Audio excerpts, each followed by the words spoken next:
Hello everyone and welcome to a new video. Now, first of all, if you're subscribed to my channel, you probably noticed that it took me quite some time to come up with new content. I'm very sorry for that. One of the reasons for it is that I recently joined a ham radio repeater builder group, and I had to deliver quite a few things there in a timely manner, and that took up most of my time. Now, on the bright side, I'm hoping that I'll be able to share a few things that I do in this repeater group, because I believe that there is interesting things to discuss there. And this video is one example for that.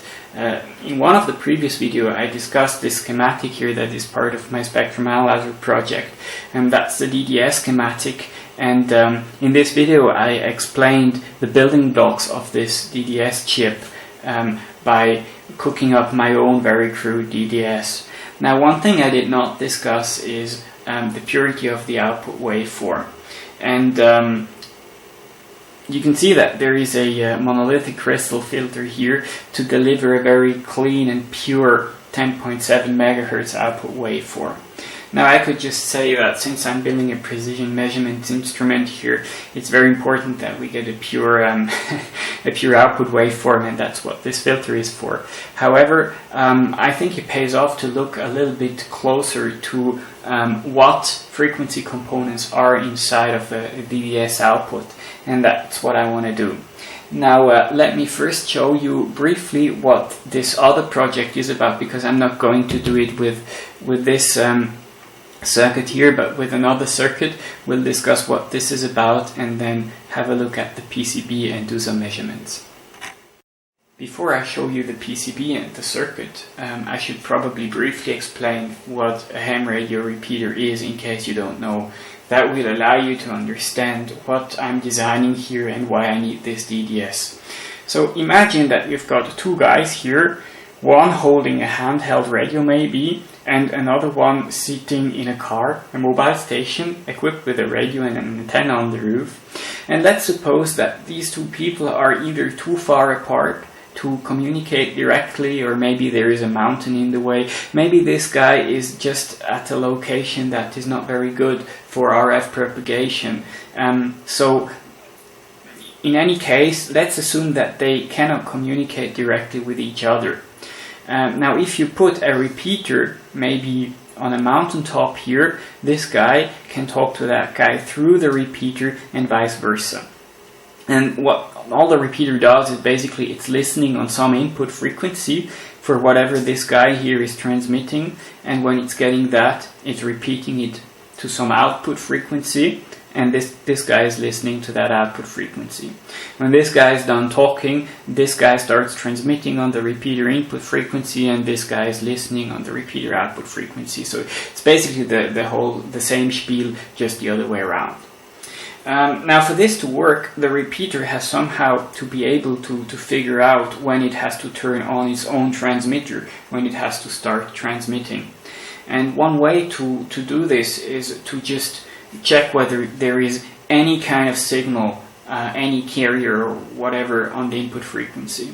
Now, it turns out that this is not very reliable, because sometimes there is just noise, whether it is man-made or natural noise. When there is lightnings, that creates a whole lot of bursts in the spectrum, and the repeater will mistake that for a carrier and open up, which is not what we want.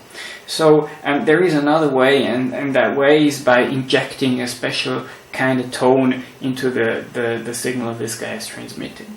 The way this works is, if you look at the audio spectrum, speech is roughly between 300 Hz and 3 kHz. It's actually more than that, but if you record something and clip everything off and keep what is inside this range, you end up with something that is very fine to listen to. So that's exactly what is done. And in particular, notice that there is some free room here below 300 Hz. And that's what is used to inject a tone there. So maybe this guy is transmitting at 71.9 Hz a tone. That's one of the standard tones which are called CTCSS or PL tones, in addition to his speech. And the repeater will be able to detect precisely that 71.9 Hz tone and know that it has to turn on its transmitter and start repeating. Similarly, the repeater itself can add a PL tone to its output signal, and then the receiver here can use exactly the same trick to listen to the repeater and the repeater only. So let's say the repeater is filtering out the 71.9 Hz tone from this guy, is injecting its own 71.9 Hz tone, and this guy here is then detecting that, and the speaker inside the car then only turns on when this 71.9 Hz tone is detected.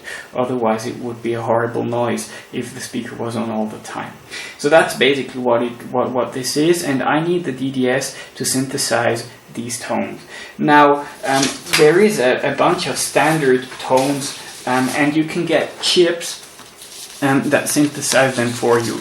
That is one example. This is from a, let me move that a little bit down here. This is from a FX315, some chip that does exactly that. It's synthesizing PL tones. And you can see in this table that depending on some pins that you set to high or low, you get 71.9 Hz, 123 Hz down here, and basically that's the tones that my solution has to be able to synthesize. I don't want to nail this down to one particular frequency, even though if you look at this, you could design the repeater such that it works at 71.9 Hz. You design a synthesizer for 71.9 Hz and you're done. But since I want to use the same thing in various repeaters that potentially have different tones, I want the flexibility and I want to use the DDS for that. So that's the goal here. Now let me show you the PCB. That is the PCB that goes into the repeater. Now this PCB is responsible for all the audio related stuff. It takes the audio from the repeater's receiver, it synthesizes that PL tone that I just talked about, and superimposes the PL tone to the audio before it sends it off to the transmitter.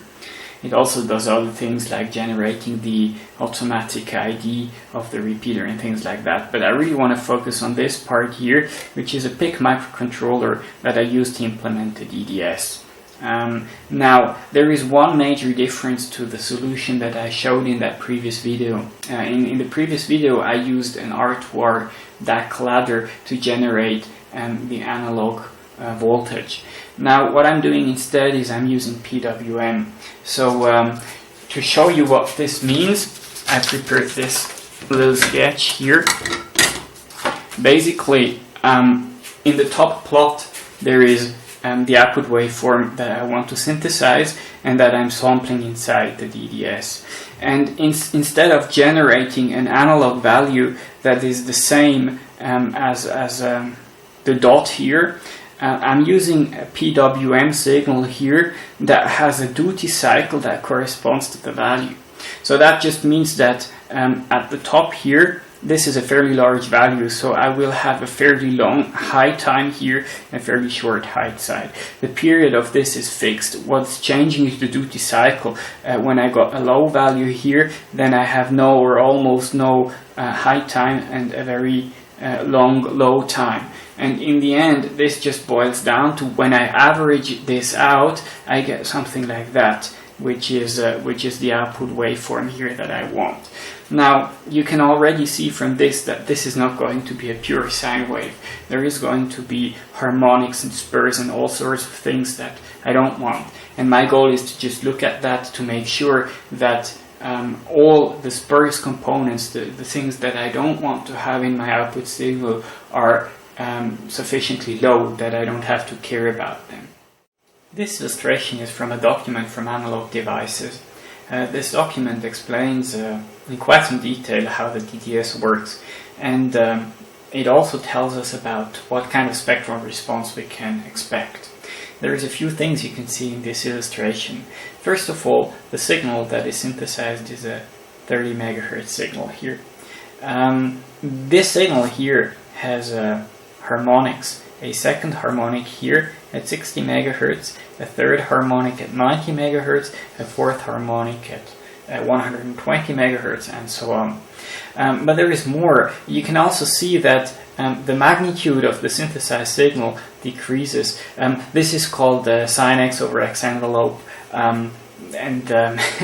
you need a bit of sampling theory to understand why this happens, but I'm not going to worry about that, because the signals that I'm synthesizing are lower than 300 hertz, and my DDS clock runs at 15 kilohertz, so I'm very far away from the range where this starts to decrease. So I'm not going to worry about that at all. Also, this is very interesting. There is actually a Nyquist image here. That is so.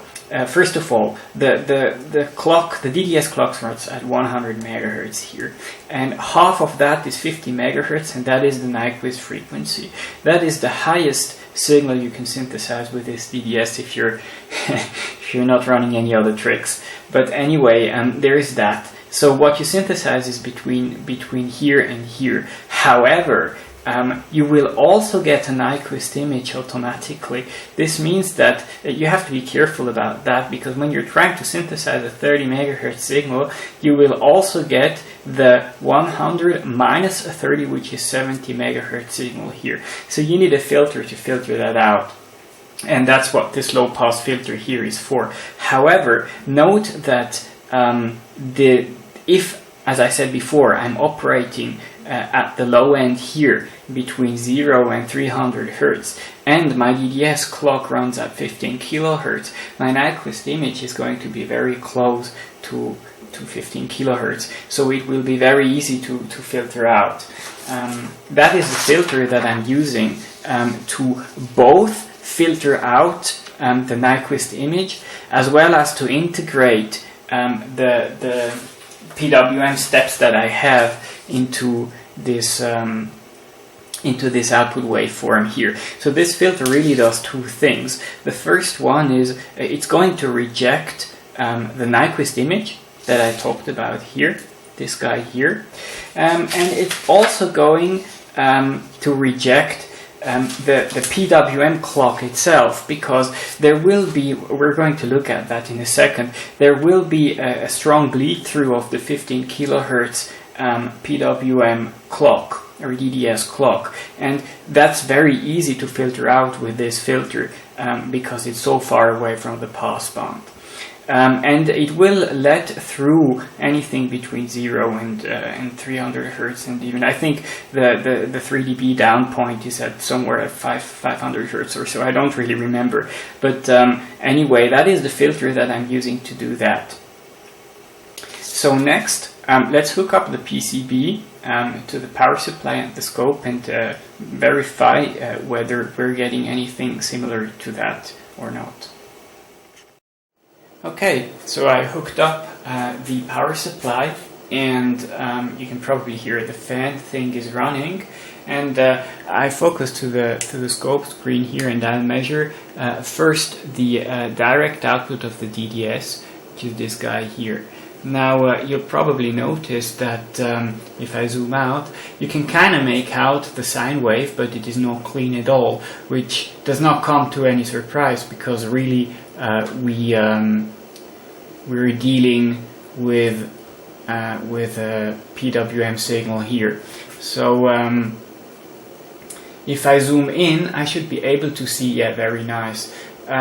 So let me single shot that and then zoom in, and you'll see that this is indeed what you saw on the sketch before. This is a PWM signal of a fixed period with varying duty cycles here according to the sine wave, which is set to 123 hertz right now. So that's the direct output of the DDS. And now if I probe after the filter, I should get a much cleaner waveform.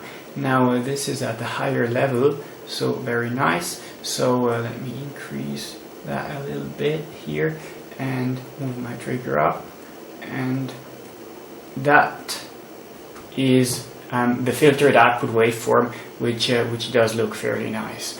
Next, let's look at the FFT of that to verify whether we're getting what we should get according to this analog devices document there.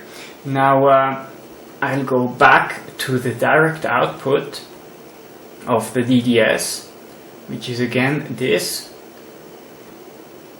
Make sure if I'll if I set it like that and then switch to the FFT, the clipping here will not do it any good, and it will introduce more spurs that are just due to the way I'm measuring. So if I turn on the FFT, that is very nice. I can see indeed here and here and here and here. Those are all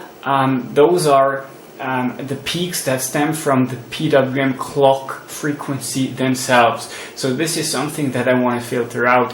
But notice that this is at the clock frequency of 15 point something kilohertz. So that is very, very far away from the signal that I actually want to get, which allows me to design a very simple filter and no complicated stuff with steep skirts. So let's zoom in to the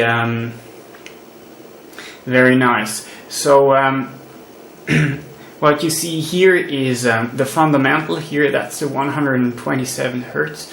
Let me turn off the that's the 123 hertz here, and you see that there is a second harmonic, a third harmonic, a fourth harmonic, and so on. But luckily these harmonics are quite low. If I look at I've got 20 dB per division here, so that's 40 dB down, although because the scope is not terminated in 50 ohms, the absolute measurements here are in dBV, which means that this is 100 times, it's 40 dB equals 100 times less. So that's more than adequate. That is a very nice result, and that is actually still the direct input, the direct output of the DDS. So if I probe the output of the filter, I should get an even nicer result. Let's try this. Turn off the FFT.